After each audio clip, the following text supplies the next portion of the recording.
Well, hello YouTube, it's me, Fortmaster, and welcome back to another film theory reaction, and this is Marvel paid $100 million for him.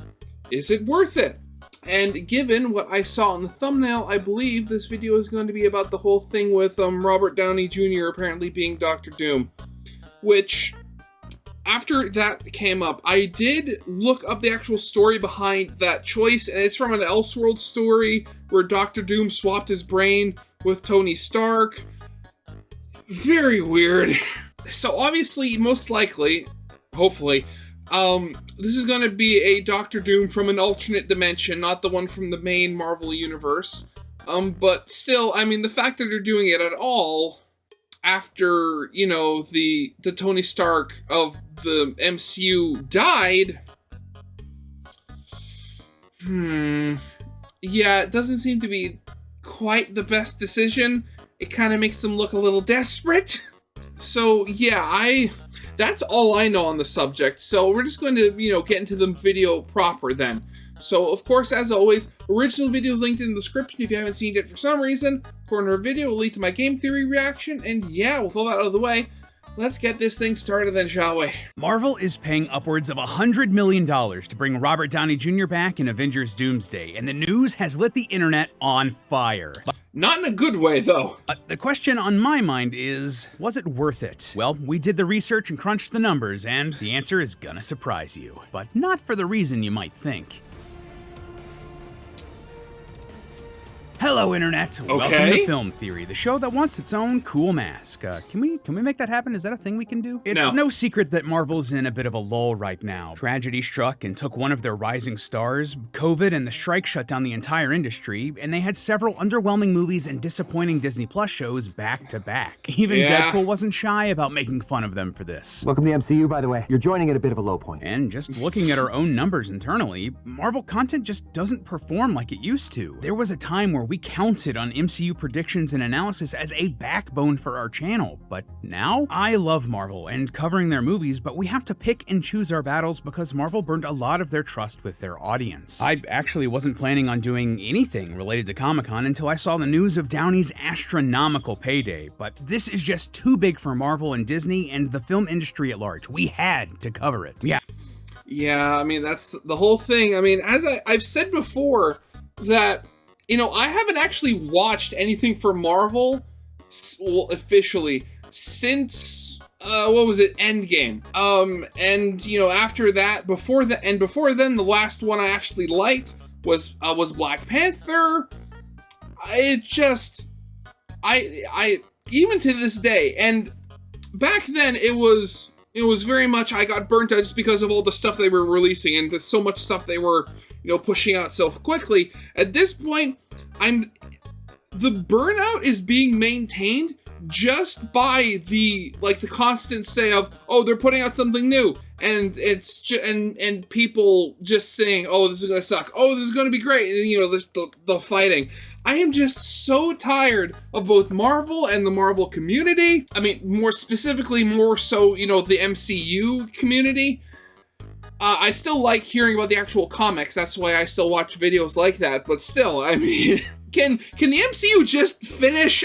Can we move on to the next big thing? Yeah, in hopes of pulling an Uno reverse card to turn their fortunes around, continuing the momentum from Deadpool and Wolverine, Marvel announced that they're replacing Kang the Conqueror as the main villain for their next Avengers movies with the iconic Dr. Doom, played by Iron Man himself, the one and only Robert Downey Jr. And my initial thoughts are, That certainly is a choice. I'd always thought that the clear and obvious pick was Cillian Murphy, and this certainly seems like Feige asked for the guy from Oppenheimer and his assistant misunderstood him. Let's face it, this is not the worst thing you've caught me doing. Regardless, this is a bold choice for Marvel and Disney, especially considering just how many dump trucks of money they must have backed into RDJ's driveway to make this happen. Reports are saying that it is significantly more than $80 million, just for one guy for two one movies. actor. So that leads me to the obvious question. Will this be worth it? And I don't just mean the money. Is it worth it to bring RDJ back from the perspective perspective of the fans, for the story that they're trying to tell, and for the amount of money they have to spend to make this happen. That is what I want to answer today, loyal theorists. Was bringing back Robert Downey Jr. for Avengers Doomsday and Secret Wars worth it? Or are Marvel truly doomed? Suit up in your favorite armor and throw on your cloaks, chat, as we get to the bottom of this question. Yeah, and I'm just thinking about it. Also, the whole burnout, I said before that the burnout was being more just, partially by the fans, partially by just, constant new stuff. Also thinking about it, it's also just because of all the multiverse stuff. Like, when it comes to anything, I am so over multiversal stories. Can we just get stories based in a single universe again, please? Now, the very first thing that should be in the forefront of Marvel's mind when they make a decision like this, and for us when we ask whether or not it was worth it, it's not the money, but how it impacts their fan base. Yeah, the fans are the single most important part of these franchises. Most important so resource, was it worth it to bring back RDJ for the fans? We mentioned at the top of the episode that the MCU has been in a bit of a rut, and both Marvel and Disney as a whole have needed a big PR reset. Like, sometimes it's hard to remember because it seems like a billion years ago, but 2023 was an awful year for Disney. They had flop after flop with Ant-Man Quantumania, Indiana Jones, Haunted Mansion, The Marvels, Wish. It was rough, and that was... Yeah, speaking of Indiana Jones, I saw that with my mother and brother, and I will say, the ending, like, where they went with it was pretty cool, but the entire movie itself was very much in the meh category. Was just in the theaters. There was bad news for Disney Plus, bad news for their hotels and parks, bad news for their corporate structure. They needed something to make us all forget about that and thankfully I kind of guess they did with that whole, lawsuit situation, with that poor woman who died due to food allergies, and then they were trying to get out of it saying they signed up for Disney Plus 3 years ago, so we automatically got that whole thing, I swear. Move on. To put it in YouTube terms, they needed an apology video, right? Something to address the concerns and put people's fears at ease, preferably without a ukulele. But do apology videos really work that much anymore after it's literally become, a stereotype? This announcement of RDJ was their attempt at that, an attempt to shift the conversation, and when you put it hand in hand with Inside Out 2, a genuinely fantastic family movie, that generally was really good. Wolverine, a really solid movie that is hilarious and tugs at your heartstrings, it did the job. On the surface, every part of this decision is fan service. First of all, Doom 100% makes sense as a villain choice. Kang just was not connecting with audiences, let alone all the controversy surrounding his actor, so a switch made sense, and there isn't a better choice than Dr. Doom. Doom is hands down one of Marvel's best villains, and consistently ranks in lists of the top 10 Marvel villains ever. And oftentimes, yeah, but you don't have the people who fight Dr. Doom, the Fantastic Four. You don't know, because they've never done a good Fantastic Four movie. Actually, I take that back. I mean, some of them were okay, but Fan Four Stick, And you wouldn't if you've only seen Fantastic Four and Fan Four Stick. Doom is the ruler of his own kingdom, genuinely loves his people and his family, and is a master of science, art, magic, and technology. But he's also arrogant, with an ego and hubris that outshines even Tony Stark. He holds grudges and believes himself to be the best of the best. I've seen this picture before. Oh, God. Do not use it.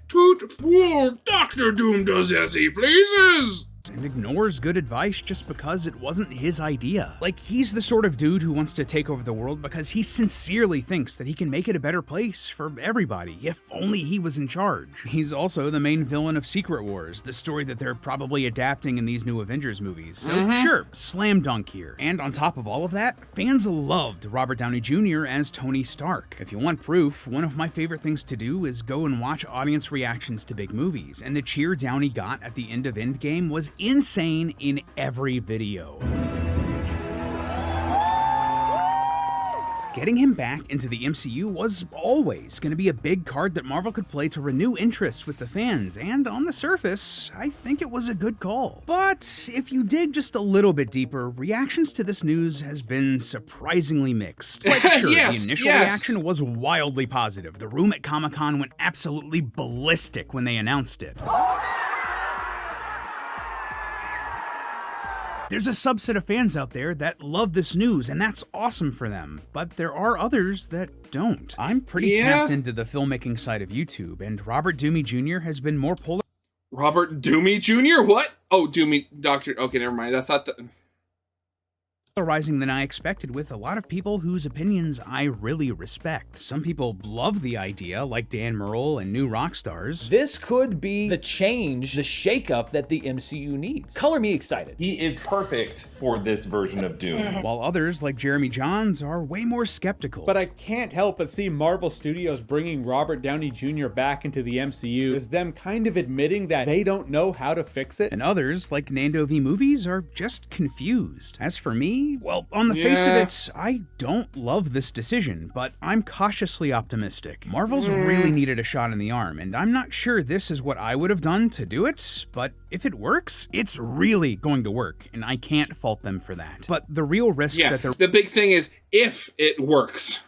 Running with fans here is going to be what this is going to do to Doom the character. This version of Doom is without a doubt going to be what the average moviegoer thinks of when they hear Dr. Doom for years. They have one of the biggest movie stars on the planet who previously played one of their biggest characters hopping into this role. How could anyone look at Doom and not think about Downey after this? But the flip side of that is that because of the wide reach of these films, they have a massive influence over the perception of these characters throughout all of pop culture, including the comics. Like, Wolverine was popular in the 80s and 90s. Arguably, he was the most popular X-Man. But after the movies blew up, his characterization and appearance changed, leaning way more on the tall, dark, and handsome Hugh Jackman version of the character instead of the Canadian fur gremlin from the comics. The same thing goes for Iron Man, Spider-Man, Captain America, the Hulk, Thor, Thanos, Loki. All of these characters changed to match the little differences from the movies. Changed costumes, tweaked origin stories, vibe shifts. But maybe the biggest example of the films influencing the comics here, though, is the Guardians of the Galaxy. In the comics, the version of the team that we all know with Peter Quill and Rocket and Groot and all of the others, they actually only got together in 2008 as a way to tackle cosmic threats before they became a huge problem. It was played pretty straight. The characters had uniforms, they were facing serious threats, that sort of thing. But after the MCU movie came out, all of a sudden the team looked identical to the movies, with the same members wearing the same costumes. They leaned more into fun adventures and comedy and 80s nostalgia. For better or for worse, the MCU changed the Guardians of the Galaxy forever. So if Downey plays Doom as a character way different from the one from the comics, something closer to Tony Stark than Victor Von Doom, that's going to truly change this character's perception by the mainstream, and hardcore fans probably aren't going to like that. Gonna like that, it's also going to probably be potentially really confusing for the casual fan. They may look at Downey's Doom and think, wait,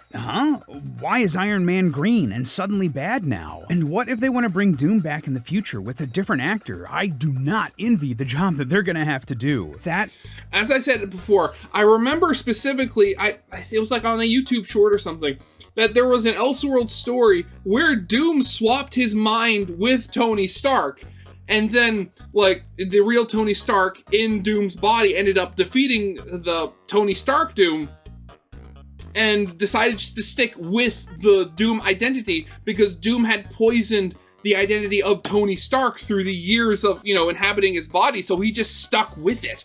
And I think he ended up creating Doom Tech or something like that. Is just gonna be an even bigger headache, unless they're comfortable shelling out $50 million or more for Downey every time he comes back for a movie, which is just not sustainable. And so now, with all of that in mind, we have to ask, from the fans' perspective, was this worth it for Marvel? At this Not point, for me! It's hard to say. In the short term, yes, absolutely this will be worth it. Alongside the success of Deadpool and Wolverine, this casting decision instantly changed the conversation around Avengers 5 and the MCU.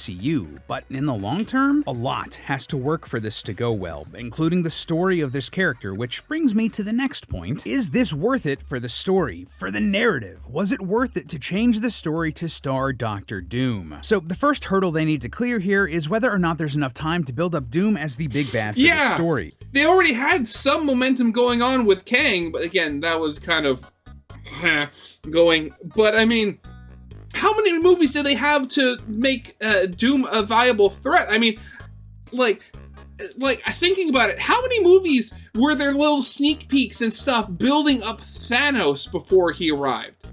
Like, that was literally an entire phase of the MCU building him up.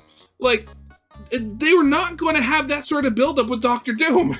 It's not physically possible. At first, you might think the answer is no. I mean, Thanos was teased for years before he became the main villain for the Avengers. How are they going to make that work for Doom in just one movie? Well, counterpoint, did they really build up Thanos for years? Think about it. He was in a post-credits scene in the Avengers where he smiled. There was like a 2-minute scene in Guardians that everyone forgets about. And then, I guess Gamora and Nebula mention him sometimes. And he had one line in the Age of Ultron post-credits scene. Most of the real build-up for the Infinity Saga was for the Infinity Stones.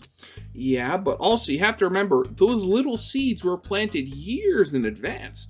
It allowed for the fans to start building up hype themselves, and all they needed were those little tiny sprinkles of little things, little whatevers that were thrown their way, and it kept feeding the fire, kept building up the base of anticipation for Thanos.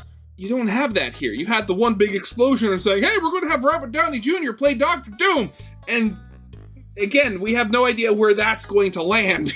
Thanos himself didn't really become a character until Infinity War, and no one thinks that didn't work. So applying that to Doom in the multiverse saga, well, Marvel certainly has been building up the multiverse, for better or for worse, and Doom might have some screen time in Fantastic Four first steps. And even if he doesn't, this specific team of producers, writers, and directors have made quote-unquote new villains like this work in the past. Plus, the story that they're building up to here, Secret Wars, like I mentioned earlier, its main villain is Doom, and sees him ascending to godhood as he salvages parts of different universes to make a new universe called Battleworld. Honestly, given everything that they've been building up in the multiverse saga, that sounds like the perfect setup for this upcoming movie. Oh my god, are they going to be, is this Spider-Man going to get his black suit that way? Is that how they're, because a piece of Venom was left behind in the MCU. They could take bits and pieces from the MCU, the Foxmen, the Sony Spider-Man movies, and all of their old obscure Marvel films and make an ultimate crossover. So yeah, the switch to Doom here makes sense. But the real question here for our narrative concerns comes down to what type of Doom they're going to do. As I said before, I refer you to my previous thing of I'm just so tired of interdimensional shenanigans.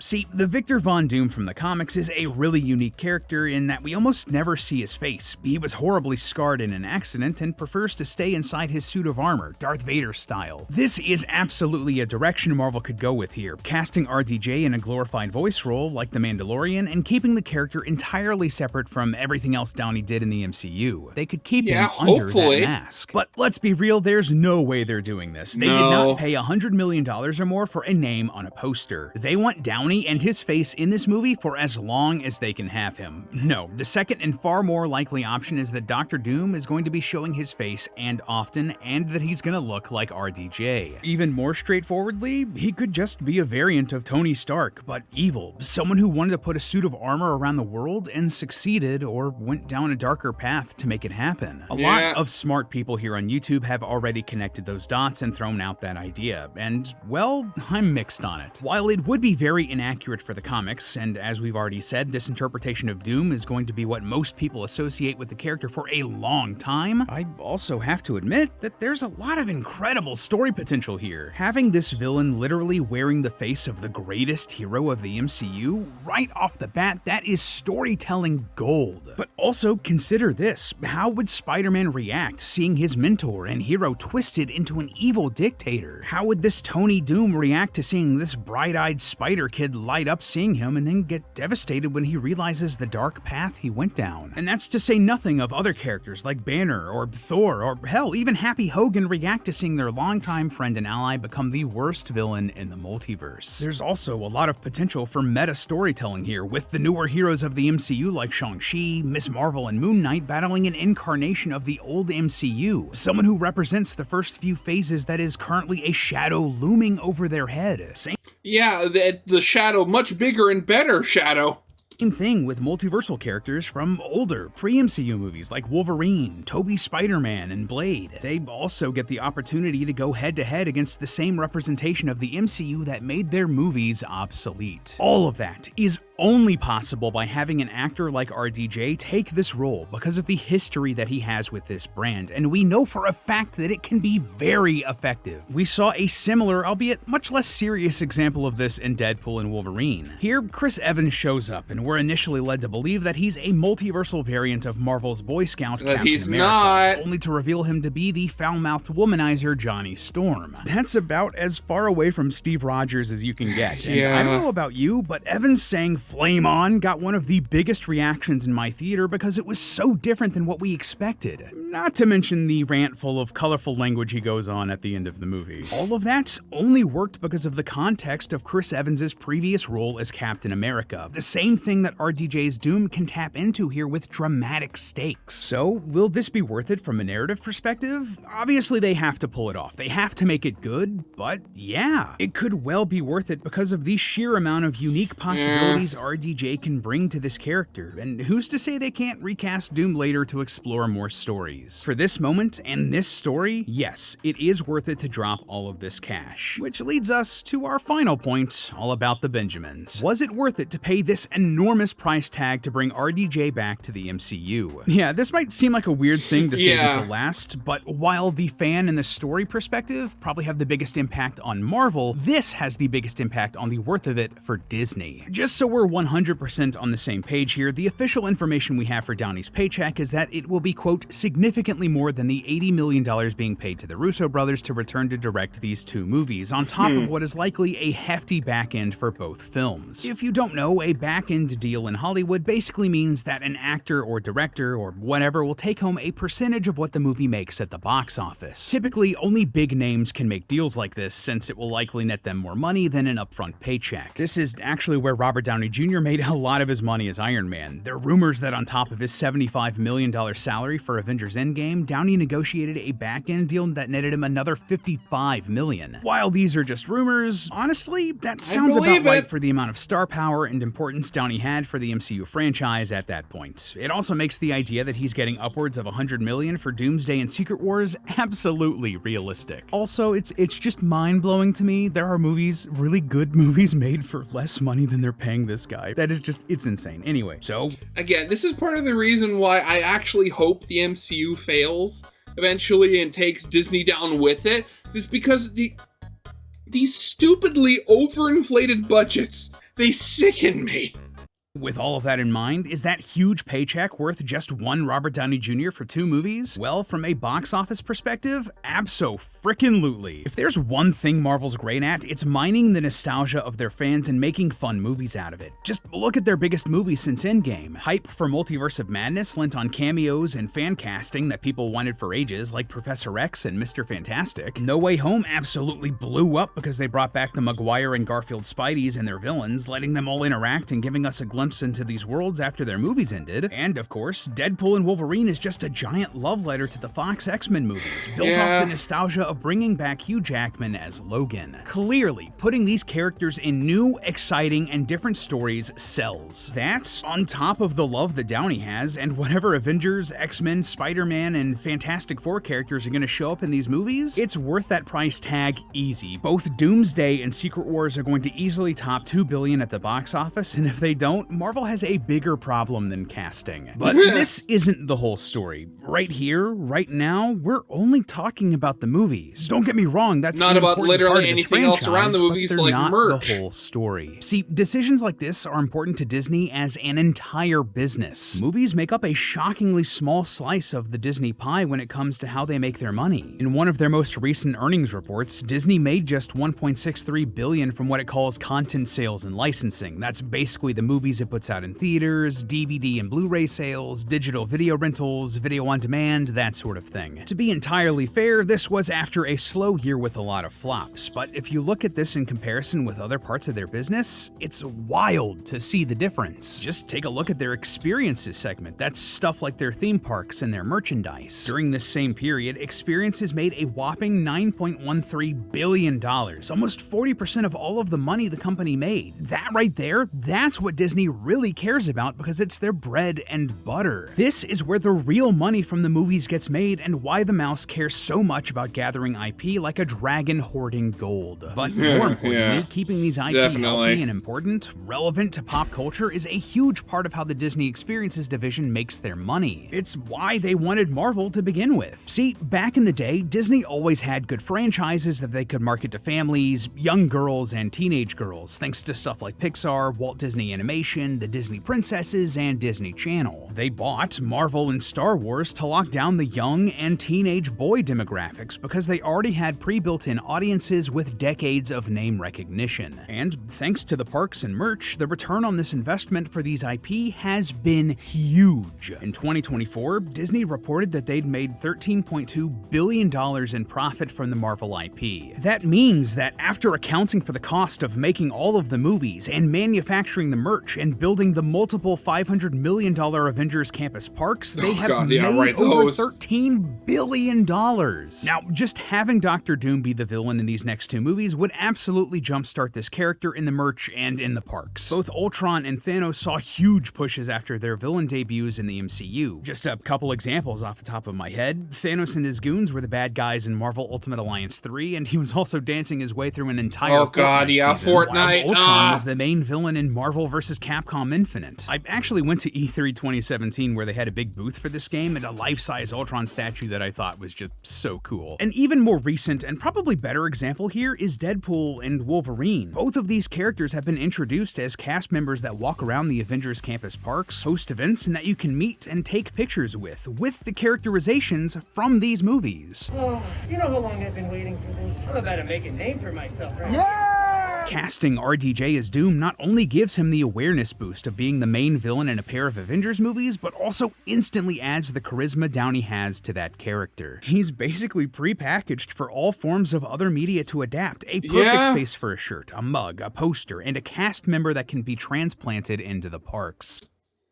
And you know they're most likely going to be added into Fortnite or something like that. So, to answer the question at the top of this theory, at the heart of this discussion, was bringing back Robert Downey Jr. worth it? Yes. There's no doubt that this is going to be a risky move for Marvel and Disney, but the potential return on investment in terms of the narrative, the character, and the money spent to make this is the right decision for them to make right now. But Disney, Marvel, listen to me, sit down. You have to make sure you do this right. You have to respect this character and the fans who love him, or this will blow up in your face. And if you want proof of that, all you have to do is look at Star Wars. This is a brand that you haven't been treating as well as you should have. And what have the results been? Unenthusiastic fans, disappointing shows, and box office bombs. Parks that aren't packed and themed hotels that fail so hard they have to shut down. That is what happens when you don't put thought into how you make these decisions. And if you do the same here with this incredibly important piece of Marvel history, well, it'll be your doom. But hey, that's just a theory. We can hope. A film theory. And cut.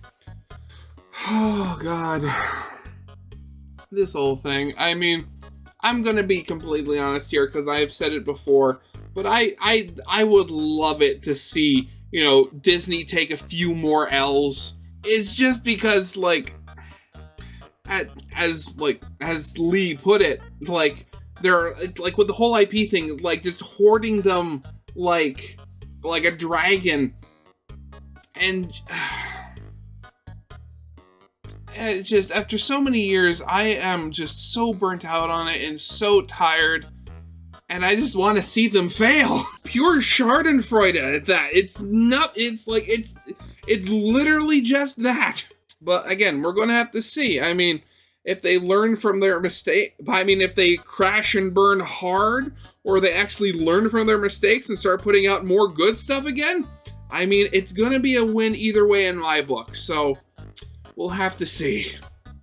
So yeah, that'll be it for now. So yeah, of course, as always, original video was linked in the description if you haven't seen it yet for some reason.